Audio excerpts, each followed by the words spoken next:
सर्वनाम किसे कहते हैं, सर्वनाम कितने प्रकार के होते हैं, सर्वनाम की पूरी जानकारी उदाहरण सहित दी जा रही है। आप हमारे चैनल को सब्सक्राइब करें और बेल आइकन को दबाएं ताकि हमारी वीडियो आप सबसे पहले देख सकें। सर्वनाम किसे कहते हैं? जिन शब्दों का प्रयोग संज्ञा के स्थान पर किया जाता है उन्हें सर्वनाम कहते हैं। सरल शब्दों में सर्व शब्द नामों संज्ञाओं के बदले जो शब्द आते हैं उन्हें सर्वनाम कहते हैं। सर्वनाम के कितने भेद होते हैं, चलिए हम बता रहे हैं आपको। सर्वनाम के 6 भेद होते हैं। नंबर 1 पुरुषवाचक सर्वनाम, नंबर 2 निश्चयवाचक सर्वनाम, इसको अंग्रेजी में पर्सनल प्रोनाउन और डिमोस्ट्रेटिव प्रोनाउन कहते हैं। नंबर 3 अनिश्चयवाचक सर्वनाम, इंडेफिनिट प्रोनाउन। नंबर 4 संबंधवाचक सर्वनाम, रिलेटिव प्रोनाउन। और नंबर 5 प्रश्नवाचक सर्वनाम, इंट्रोगेटिव प्रोनाउन। और नंबर 6 निजवाचक सर्वनाम, रिफ्लेक्सिव प्रोनाउन। अब हम आपको बता रहे हैं नंबर 1 पुरुषवाचक सर्वनाम। जिन सर्वनाम शब्दों से व्यक्ति का बोध होता है उन्हें पुरुषवाचक सर्वनाम कहते हैं। जैसे मैं आता हूँ, तुम जाते हो, वह भागता है। उपरयुक्त वाक्यों में मैं, तुम, वह पुरुषवाचक सर्वनाम है। पुरुषवाचक सर्वनाम के प्रकार। पुरुषवाचक सर्वनाम 3 प्रकार के होते हैं। नंबर 1 उत्तम पुरुषवाचक, नंबर 2 मध्यम पुरुषवाचक, नंबर 3 अन्य पुरुषवाचक। नंबर 1 उत्तम पुरुषवाचक, फर्स्ट पर्सन। जिन सर्वनामों का प्रयोग बोलने वाला अपने लिए करता है उन्हें उत्तम पुरुषवाचक कहते हैं।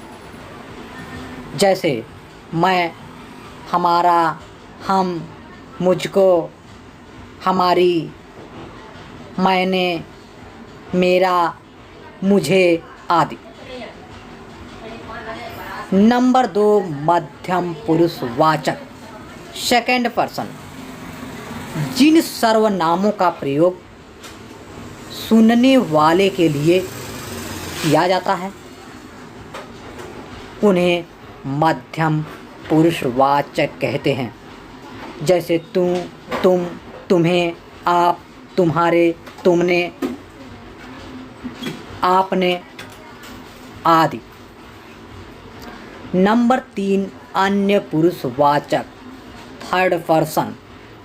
जिन सर्वनाम शब्दों का प्रयोग किसी अन्य व्यक्ति के लिए किया जाता है उन्हें अन्य पुरुषवाचक कहते हैं। जैसे वे, यह, वह, इनका, इन्हें, उसे, उन्होंने, उनसे, इनसे आदि। नंबर 2 निश्चयवाचक सर्वनाम। सर्वनाम के जिस रूप से हमें किसी बात या वस्तु का निश्चित रूप से बोध होता है उसे निश्चयवाचक सर्वनाम कहते हैं। सरल शब्दों में जो सर्वनाम निश्चयपूर्वक किसी वस्तु या व्यक्ति का बोध कराएं, उसे निश्चयवाचक सर्वनाम कहते हैं, जैसे यह, वह, ये, वे आदि। नंबर 3, अनिश्चयवाचक सर्वनाम। जिस सर्वनाम शब्द से किसी निश्चित व्यक्ति या वस्तु का बोध न हो, उसे अनिश्चयवाचक सर्वनाम कहते हैं, जैसे कोई, कुछ, किसी आदि। नंबर 4, संबंधवाचक सर्वनाम। जिन सर्वनाम शब्दों का दूसरे सर्वनाम शब्दों से संबंध ज्ञात हो तथा जो शब्द दो वाक्यों को जोड़ते हैं, उन्हें संबंधवाचक सर्वनाम कहते हैं, जैसे जो, जिसकी, सो, जिसने, जैसा, वैसा आदि। नंबर 5, प्रश्नवाचक सर्वनाम। जो सर्वनाम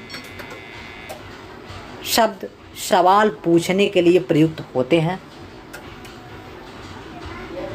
उन्हें प्रश्नवाचक सर्वनाम कहते हैं, जैसे कौन, क्या, किसने आदि। नंबर 6, निजवाचक सर्वनाम।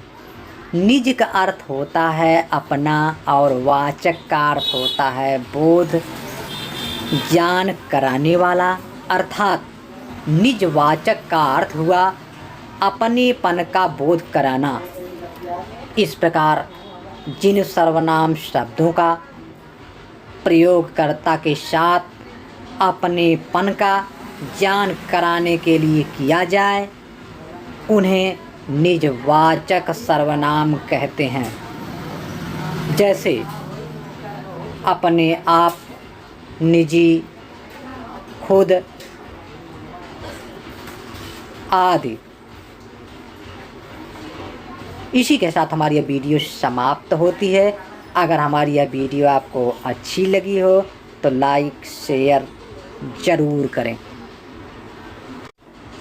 सर्वनाम किसे कहते हैं? सर्वनाम कितने प्रकार के होते हैं?